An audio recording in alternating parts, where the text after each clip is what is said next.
The blue-white light of alien stars shone through the viewing port as Commander Susan Kelly stood on the bridge of the Earthship Horizon. The massive vessel, humanity's pride and first true interstellar craft, cruised toward the coordinates, where they would meet representatives of the Galactic Council.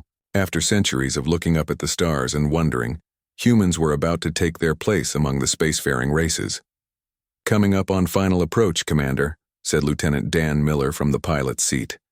His fingers danced across the control panel, adjusting their course with small bursts from the maneuvering thrusters. Susan nodded, her heart beating faster than she would admit to her crew. "Communications. Are we receiving the welcome signal?" "Yes, Commander," replied Communications Officer Lisa Green. "They're directing us to Docking Bay 7 of their station." The horizon moved steadily toward the massive space station that served as the local headquarters for the Galactic Council. The structure was breathtaking. A spinning wheel of gleaming metal and shimmering force fields with ships of various designs coming and going like bees around a hive. "It's beautiful," whispered Science Officer Ben Wilson, voicing what everyone felt. Susan straightened her uniform. "Remember, we represent all of Earth today. Let's make a good impression." The docking went smoothly, and Susan led her team through the airlock. They were greeted by a delegation of 3 very different alien species. The Araxians were tall, crystal-like beings that sparkled under the station lights. The Vorlon Collective appeared as swirling clouds of luminescent gas contained in hovering environmental suits. But it was the Zentari who drew Susan's attention. They looked almost human except for their silver skin and large all-black eyes. A Zentari stepped forward. "I am Ambassador Tzalik. Welcome to Galactic Council Station 12, Humans of Earth." Susan bowed slightly. "Thank you, Ambassador. I am Commander Susan Kelly of Earth's United Space Command. We are honored to be here." The meeting chamber was vast, with viewing windows that looked out into the depths of space. Susan presented Earth's achievements, their history, their hopes for cooperation and knowledge exchange. She showed images of Earth's cities, their lunar colonies, and the horizon itself, the product of 50 years of focused research and construction. As she finished her presentation, she noticed the Zentari ambassador whispering to his aides, small smiles on their faces. "Is something amusing, Ambassador?" Susan asked, keeping her voice level. Ambassador Tzalik stood. "Commander Kelly, we appreciate your enthusiasm, but I must be direct. Your technology is primitive by Council standards." The words hit like a physical blow. Susan kept her face neutral as the ambassador continued. "Your propulsion systems are practically museum pieces," Tzalik said with barely contained amusement. "And your weapons? Energy inefficient and crudely designed. Your ship would not last 3 minutes in combat with even our oldest patrol vessels." The Araxian representative, a crystalline being named Shriz, added in a voice like tinkling glass, "Your species has potential, of course, but you are at least 300 years behind current Council technology." Susan swallowed her pride. "We understand we have much to learn, and we are eager students." "Of course you are," Tzalik said with a patronizing smile. "The Council welcomes Earth as a probationary member. You will be assigned advisors to help your species catch up." The journey back to Earth was quiet. Susan spent hours in her cabin, drafting her report to Earth's leadership. How could she tell them that humanity, despite all their achievements, were seen as primitives, as children? When the horizon finally reached Earth orbit, Susan took a shuttle down to United Space Command headquarters in Geneva. The building was massive, a testament to humanity's determination to reach the stars. Now it felt like a child's play fort, compared to what she had seen. She was immediately shown to the office of Fleet Admiral William Carter, a tall man with gray at his temples and eyes that had seen humanity through its first steps into the solar system. "Commander Kelly," he said, rising from behind his desk. "Your initial transmission was concerning. Tell me everything." Susan spent an hour detailing the meeting, the technology she had glimpsed, and the Council's dismissive attitude. "They laughed. At us, sir," she concluded. "Not openly, but it was clear they see us as barely worth their time."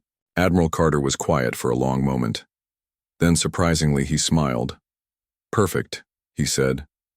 Susan blinked in confusion. "Sir?" Carter pressed a button on his desk, and the wall panel slid aside to reveal a hidden elevator. "Walk with me, Commander." They descended for what felt like minutes. When the doors opened, they were in a vast underground chamber that stretched for kilometers beneath the Swiss mountains. "Welcome to Project Legacy," Carter said as they stepped onto an observation platform. Below them, in an enormous hangar bay, sat ships, dozens of them. But they looked old. Their hulls were weathered, with visible repair patches and outdated design aesthetics. They looked like they belonged in a museum, not a secret facility.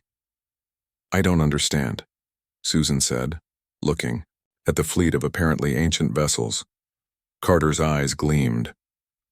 "Humanity has always excelled at one thing above all others, Commander: surviving against the odds. When we first detected alien communications 200 years ago, we made a decision. We would watch and learn before revealing ourselves." Susan's mouth fell open. 200 years? But first contact was only... Official first contact was 8 months ago, Carter corrected, but we've been listening to their transmissions, studying their technology, and preparing just in case. "These ships," Susan said, looking down at the weathered fleet. "They're not really old, are they?" Carter shook his head. "Cutting-edge technology wrapped in sheep's clothing. We designed them to look outdated, inefficient, because humanity has learned another lesson throughout our bloody history. Never let a potential enemy know your true strength until you need to use it." He turned to face her directly. "The Council species have lived in relative peace for thousands of years. They've forgotten what it means to fight for survival every day. Humans haven't." "What are you saying, sir?" "I'm saying that sometimes being underestimated is the greatest advantage." He handed her a data tablet. "Congratulations, Commander Kelly. You've just been promoted to captain of the legacy ship Defiance." Susan looked down at the fleet of deliberately ancient-looking vessels, then back at the Admiral. "When do we reveal the truth?" she asked. Admiral Carter's face grew serious. "Hopefully never. But the universe is vast and likely dangerous. If that day comes, the Council will learn that humanity's greatest strength isn't our technology. It's our ability to deceive, adapt, and overcome."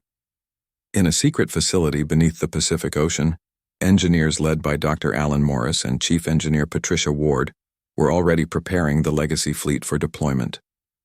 These weren't new ships. They were old designs, purposefully built to look outdated and weathered, but containing technology that humanity had kept hidden, developed in isolation during the centuries Earth had spent preparing for this moment. What the Galactic Council didn't know was that humans were masters of deception.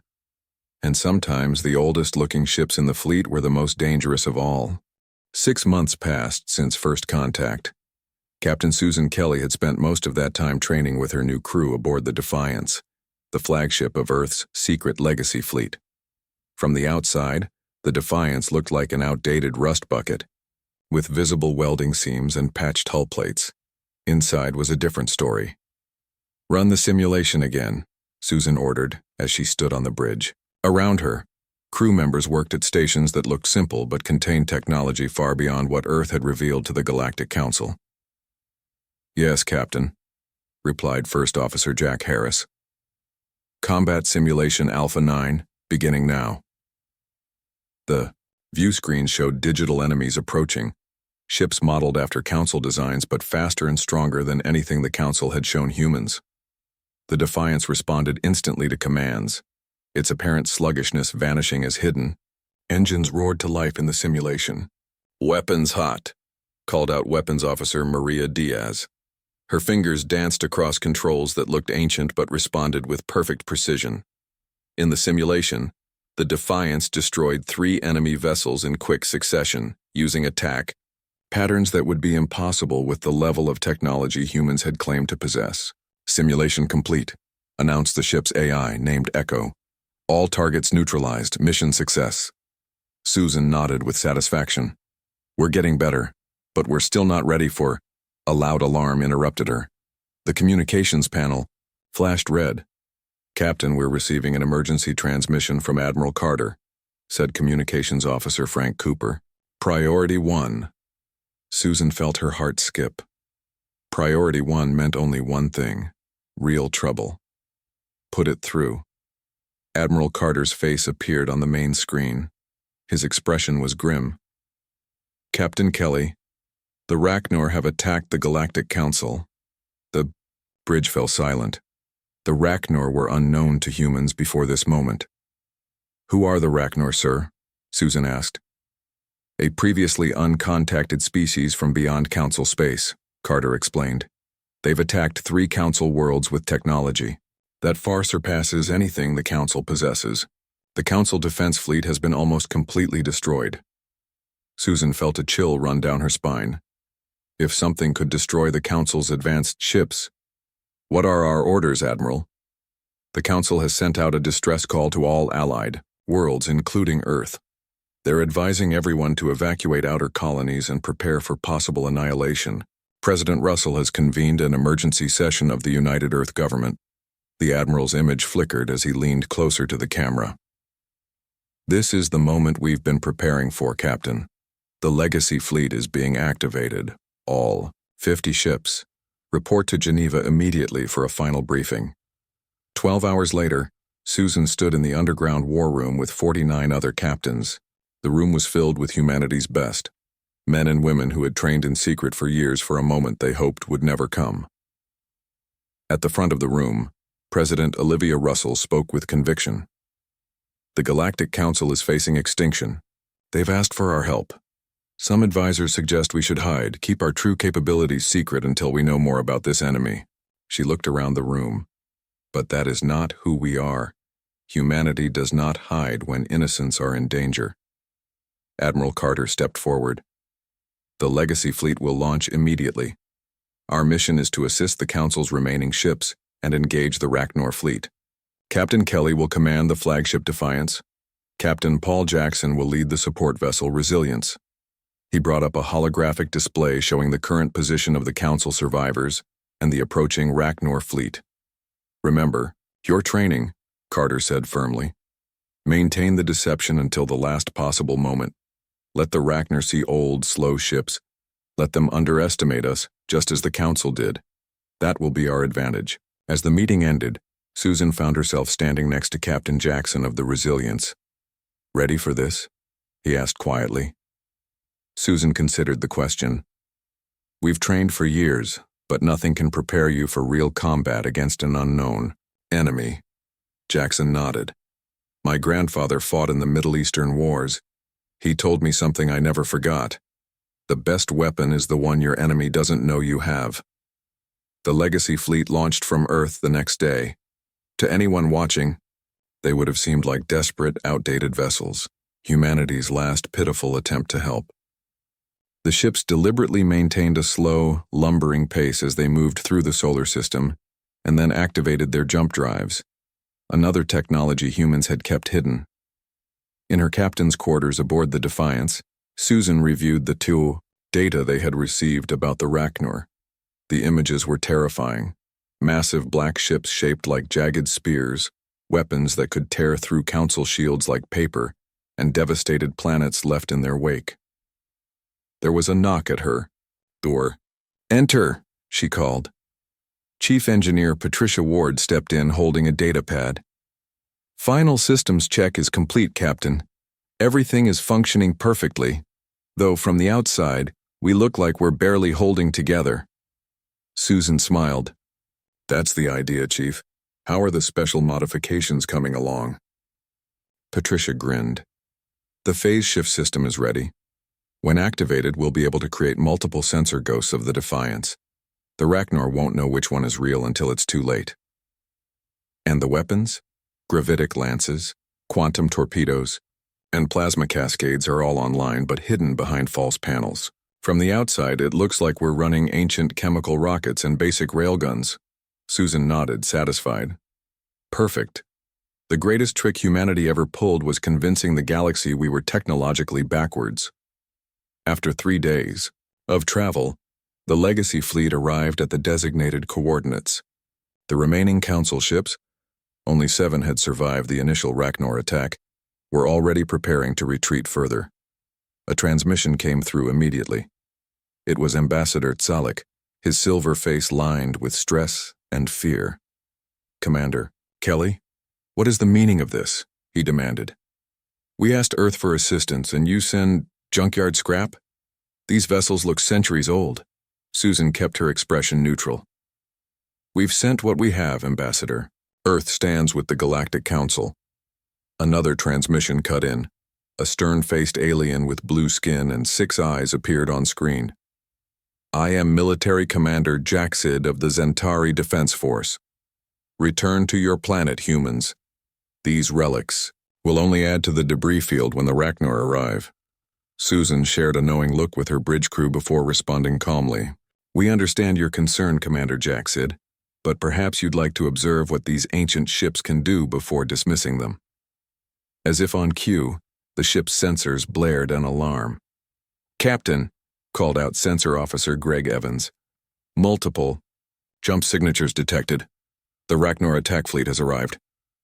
On the view screen, space seemed to tear open as 20 enormous black ships emerged from hyperspace. They were even more frightening in person. Massive warships bristling with weapons, their hulls covered in what looked like black scales. "All ships, battle positions," Susan ordered.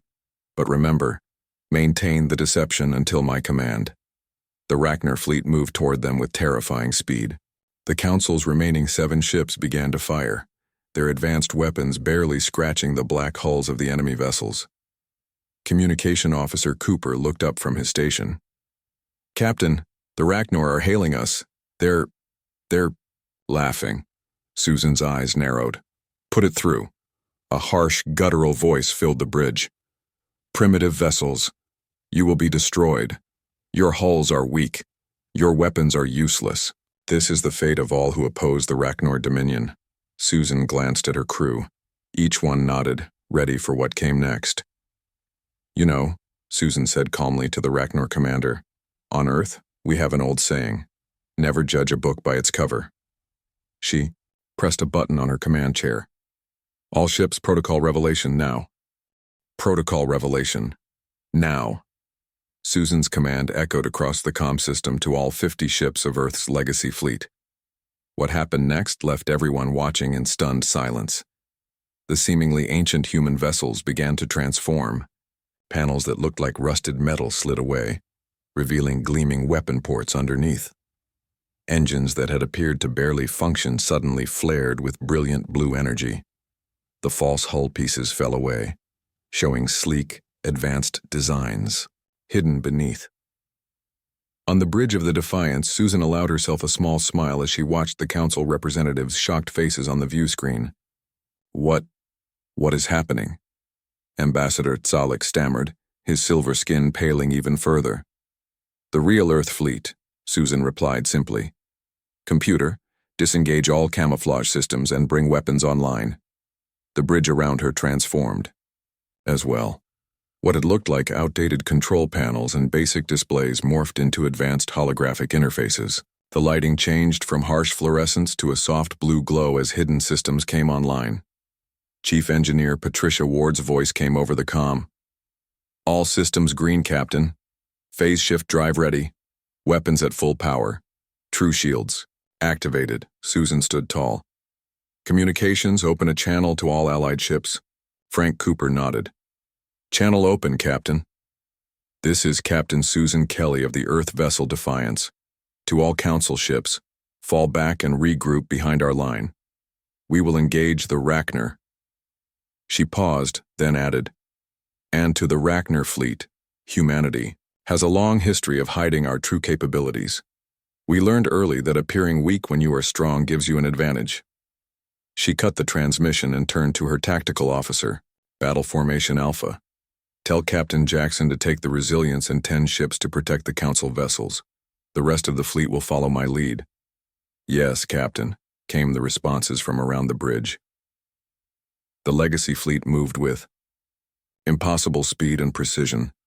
Nothing like the lumbering pace they had maintained earlier. The Rachnar ships, momentarily frozen in surprise, quickly recovered and opened fire.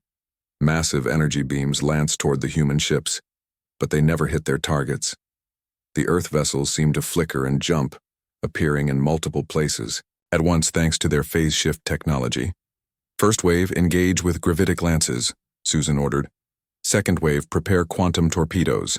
20 human ships fired simultaneously, beams of distorted space-time, invisible except for how they bent light around them, struck the lead Rachnar vessels. The black scales on their hulls, which had easily deflected the Council's weapons, buckled and cracked under forces that warped gravity itself. On her view screen, Susan watched as 3 Rachnar ships tried to surround the Resilience. Captain Jackson's voice came through clear and confident. Activating multi-phase defense, he said. Suddenly, sensor ghosts of the Resilience appeared in 5 different locations, each one indistinguishable from the real ship. The Rachnar fired at all of them, wasting their energy as the real Resilience slipped behind them and launched a barrage of quantum torpedoes. The weapons, small silver spheres that looked harmless, attached to the hull of the largest Rachnar vessel. For a moment, nothing happened. Then reality itself seemed to warp around the contact points as the quantum field collapsed, tearing holes in the enemy ship from the inside out. Susan watched the battle unfold on her tactical display. The Rachnar were powerful, but they were clearly shocked by the human fleet's capabilities.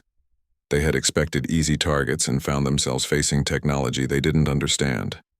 "Captain," called Sensor Officer Greg Evans, 3 Rachnar capital ships are moving to target the Council vessels directly. Susan's eyes narrowed. "They're trying to eliminate the witnesses. Helm, intercept course. Maximum speed." The Defiance shot forward, accelerating so quickly that the inertial dampeners strained to keep the crew from feeling the G-forces. They positioned themselves between the Rachnar ships and the remaining Council vessels. Phase shift attack pattern. "Delta," Susan ordered. "Target all 3 ships simultaneously." The Defiance activated its most advanced system. To outside observers, it appeared as if the ship split into 3 identical vessels, each one engaging a different Rachnar ship. In reality, the Defiance was shifting between 3 different positions so quickly that it appeared to be in all 3 places at once. "Firing gravitic lances, full power," announced Weapons Officer Maria Diaz. The weapons fired from all 3 versions of the Defiance, striking each Rachnar ship at their weakest points. The enemy vessels shuddered, their weapon systems failing as gravity itself crushed their hulls. Ambassador Zalek's face appeared on the communication screen. His expression was a mixture of awe and fear. How is this possible? Your technology. It's centuries beyond even our most advanced systems." Susan couldn't spare the time to answer as another wave of Rachnar ships approached. "Later, Ambassador. We're a bit busy at the moment." The battle raged for another hour. The Rachnar, faced with this unexpected resistance, began to change tactics. They abandoned their frontal assault and tried to surround the human fleet. "They're adapting," Jack Harris noted from his station. "Learning our patterns." Susan nodded. "That's why we held back our final surprise. Communications, signal the fleet. Activate the plasma cascade arrays." This was Earth's most closely guarded weapon. Hidden within each legacy ship was a system that could ionize space itself, creating channels of superheated plasma that could flow around shields and defenses. The human fleet moved into a spherical formation. As one, they activated the cascade arrays. Brilliant streams of blue-white energy connected the ships like a web, then expanded outward.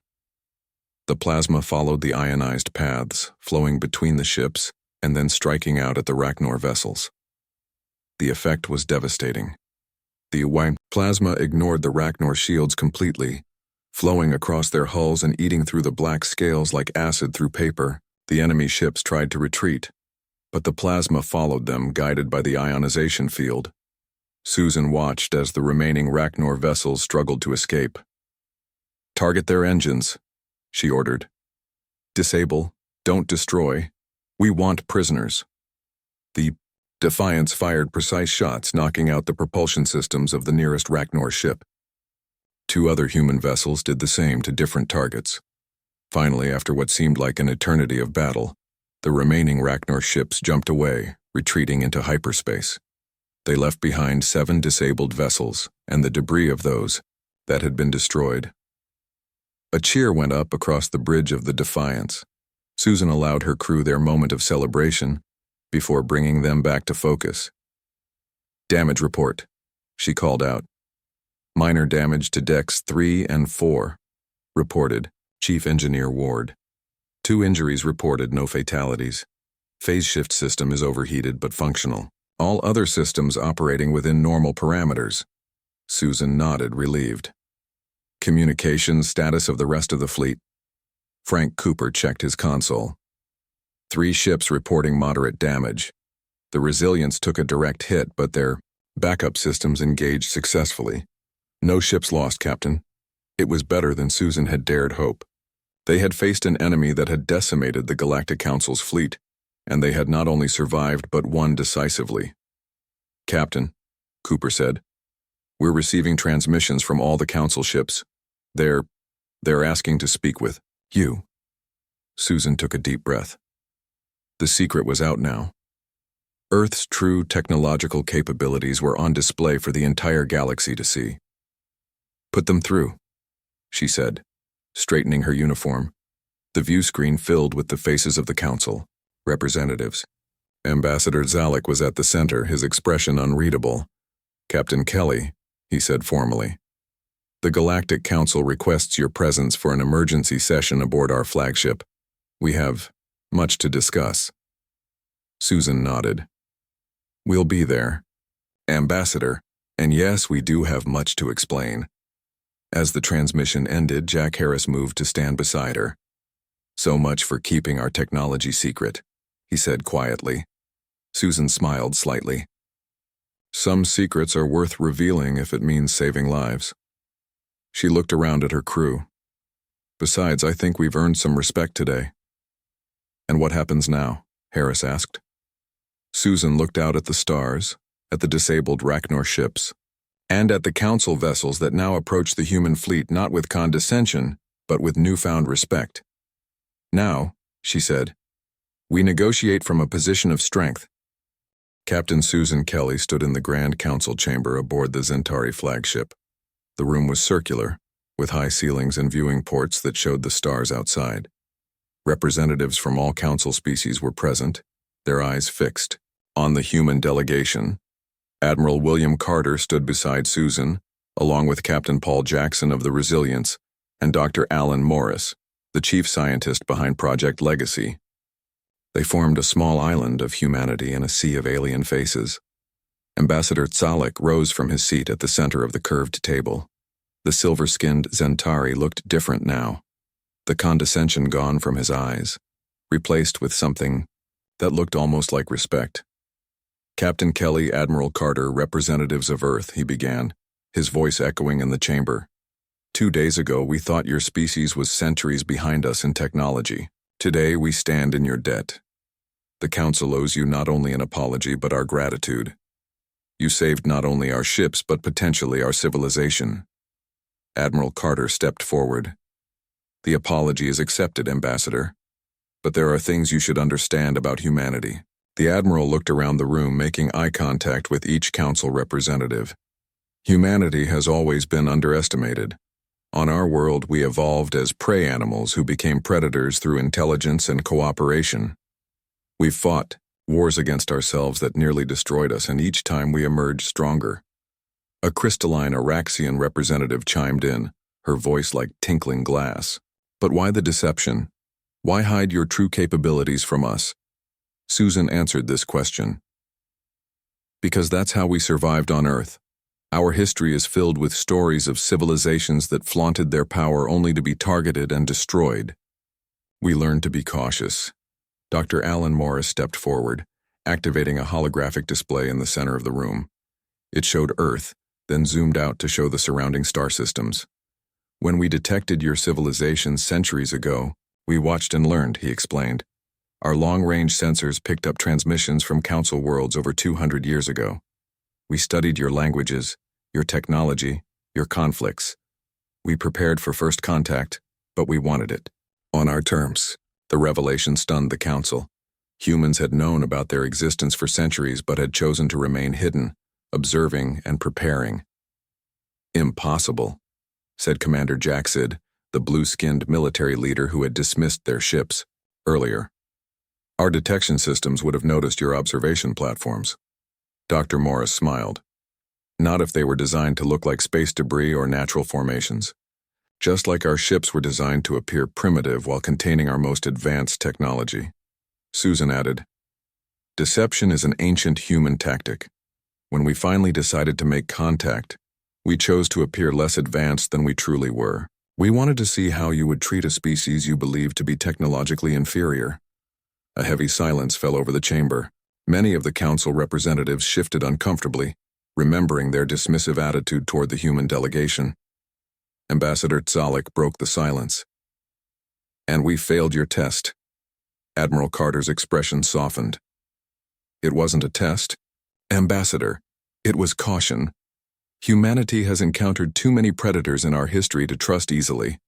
"And now?" asked a representative of the Vorlon Collective, their gaseous forms swirling inside their environmental suit. "What happens now that we know your true capabilities?" Susan looked to Admiral Carter, who nodded for her to answer. "Now we have a common enemy," she said. "The Rachnor are still out there and they will return. But this time they'll be prepared. For our technology. We need to work together." Over the next few hours, the humans shared data from the battle. Dr. Morris explained the basic principles behind their most advanced systems, the phase shift drive, the gravitic lances, the quantum torpedoes. He didn't reveal everything, of course. Some secrets were still worth keeping. Captain Jackson presented the analysis of the captured Rachnor vessels. "Their technology is impressive but specialized," he explained. "They developed weapons and shields that could counter the Council's technology perfectly. They must have been studying you for years." "Just as you studied us," observed Ambassador Tzalik. "Yes," Jackson admitted. "But with a different purpose. We watched to understand. They watched to conquer." As the meeting continued, Susan noticed a shift in how the council representatives interacted with the humans. The condescension was gone, replaced by genuine interest and respect. When they broke for a recess, Susan found herself standing next to Commander Jack Sid, near one of the viewing ports. "I owe you a personal apology, Captain Kelly," the blue-skinned alien said. "I dismissed your ships. I would have sent you away, and we would all be dead or captured now." Susan looked out at the stars. "In your position, I might have done the same. You saw what we wanted you to see." "That is what troubles me," Jackson admitted. "If humans could deceive us so completely, what else might be hiding in the darkness between stars?" "That's why we need to work together," Susan replied. "The galaxy is vast and likely dangerous. The Rachnor won't be the last threat we face." When the Council reconvened, they formalized new agreements with Earth. Humanity would no longer be a probationary member but a full partner in the Galactic Council. Admiral Carter signed the treaty on behalf of Earth, his weathered hands steady as he pressed his thumb to the digital pad. "This marks a new chapter," Ambassador Tzalik announced. "Not just for humanity, but for the entire Council." As the ceremony concluded, Susan received a message from the Defiance. The Rachnor prisoners had started talking. They spoke of masters, beyond the edge of known space, beings who had sent them to test the Council's defenses. The real war had not yet begun. Susan shared this information with Admiral Carter as they prepared to return to their ships. "So our deception is over, but theirs is just being revealed," Carter said thoughtfully. Susan nodded. "It seems the galaxy is filled with secrets." "Then it's a good thing humans are good at uncovering them," Carter replied with a slight smile, "and at keeping a few of our own." In the days that followed, Earth signed formal treaties with the Galactic Council. Human engineers began working alongside Council scientists, sharing some of their advances while studying Council technology. In return, the Legacy Fleet, no longer disguised as ancient vessels, became the core of a new combined defense force preparing for the Rachnor's return. 1 month later, Susan stood on the bridge of the Defiance, watching as a mixed crew of humans and Council species worked together at various stations. The ship had been refitted, its false panels removed to reveal its true design, sleek, advanced, and powerful. Jack Harris approached her with a data pad. The new cadets from the Council Worlds have completed their training, Captain. They're still amazed by our technology, Susan smiled. And our engineers are just as impressed with some of their innovations. We all had things to teach each other. Do you think we were right to reveal ourselves? Harris asked quietly. We kept our advantage hidden for so long. Susan looked out at the stars, thinking of the threats that might still be waiting out there, beyond the edge of known space. Some secrets are meant to be kept, she said finally, and some are meant to be shared when the time is right. The Council needed to see what humanity is truly capable of. The Defiance moved smoothly through space, leading a fleet of ships from a dozen worlds. Together they patrolled the border of Council space, watching for signs of the Rachnor's return. But this time, there would be no underestimation on either side. As Admiral Carter had told a class of new officers from both human and Council worlds, never judge by appearances. The oldest ships in the fleet might just be the most dangerous, especially when humans built them.